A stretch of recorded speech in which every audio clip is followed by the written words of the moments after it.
नमस्कार। आज इस बात के स्पष्ट प्रमाण मौजूद हैं कि गंभीर मानसिक बीमारियों में भी जितनी जल्दी और सटीक ट्रीटमेंट की शुरुआत होती है, उतना ही जल्दी और उतना बेहतर असर देखने को मिलता है। कई सारे केसेस में तो वो लंबा टिकाऊ असर होता है और दवाइयाँ बंद भी हो जाती है।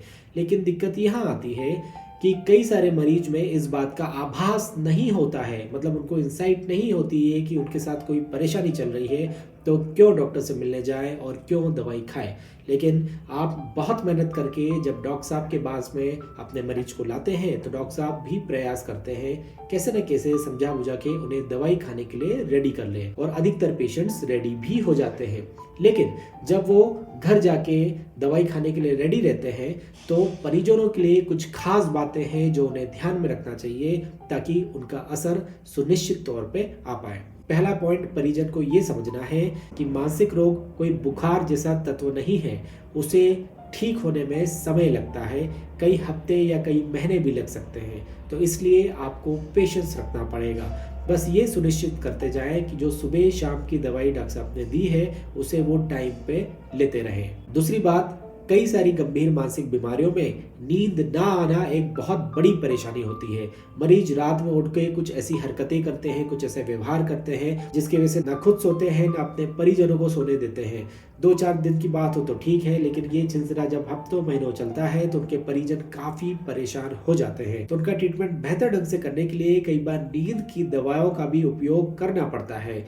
घबराए नहीं, नींद की दवा अगर डॉक्टर के निरीक्षण में चल रही है तो उसकी आदत लगने की संभावनाएं काफी कम हो जाती है। तीसरा पॉइंट, साइड इफेक्ट का डर हर परिजन को सताता है। वह दवाई चालू करने के पहले ये जरूर पूछते हैं, सर इसके कोई साइड इफेक्ट या दुष्प्रभाव तो नहीं है। साथियों, आप इस बात को ध्यान से सुने। आजकल मेडिकल टेक्नोलॉजी में और फार्मा इंडस्ट्री में काफी एडवांसमेंट हो चुका है, मतलब उन्नति देखी गई है। पहले की बात कुछ और थी, काफी कम दवाइयाँ उपलब्ध थी, लेकिन आज काफी सारी दवाइयाँ उपलब्ध है जो हर मामले में पहले वाली दवाइयों से ज्यादा बेहतर है, ज्यादा सस्ती है और उनके साइड इफेक्ट होने की जो चांसेस है काफी कम हो जाते हैं, प्रोबेबिलिटी काफी कम होती है। फिर भी दवाइयों से साइड इफेक्ट किसी न किसी को हो सकता है, और अगर साइड इफेक्ट होता भी है तो आप बिल्कुल मत घबराइए, क्योंकि ये मोस्ट ऑफ द केसेस में टेम्परेरी या अस्थायी साइड इफेक्ट होता है, जो जब दवाई में डॉक्टर साहब बदलाव करेंगे या दवाई बंद करके दूसरी दवा चालू करेंगे तो साइड इफेक्ट भी चले जाएंगे। चौथा पॉइंट, कई मरीजनों को ये नहीं पता कि उनके साथ कैसा व्यवहार करना है।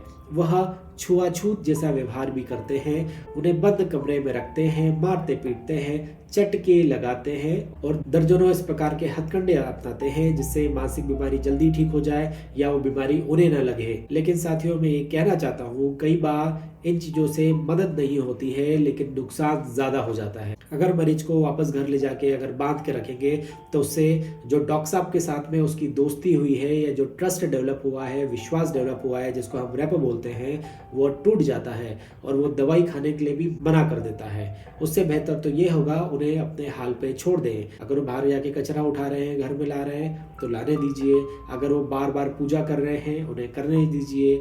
बार बार घर की सफाई करते हैं, बार बार नहाते हैं, उन्हें करने दीजिए। लेकिन हम ये नहीं कह रहे हैं अगर उनका व्यवहार नुकसानदायक हो जाए, या तो स्वयं के लिए नुकसानदायक हो जाए या दूसरों के लिए नुकसानदायक हो जाए, अगर ऐसी स्थिति हो तो आपको वेट नहीं करना है, आपको रुकना है। और सबसे उचित तो यही होगा कि उन्हें सबसे सुरक्षित जगह पे लेके जाना है, और सबसे सुरक्षित जगह अमूमन अस्पताल होता है जहां मरीज को भर्ती किया जाता है। जो साथियों, देर ना करें। अगर आपके आसपास में, आपके मोहल्ले में, गांव में या आपके घर में भी कोई ऐसा परिजन है जिन्हें गंभीर मानसिक बीमारी है तो उन्हें तुरंत ट्रीटमेंट के लिए लेके आए, क्योंकि मैं फिर कहना चाहता हूँ, आजकल एविडेंस बेस्ड मतलब मेडिकल एडवांसमेंट के साथ, उन्नति के साथ नए नए ट्रीटमेंट उपलब्ध है जिससे उनके ठीक होने की जो प्रोबेबिलिटी है वो काफी बढ़ गई है। इंदौर, मध्य प्रदेश से मैं डॉक्टर अश्विन चौहान। नमस्कार।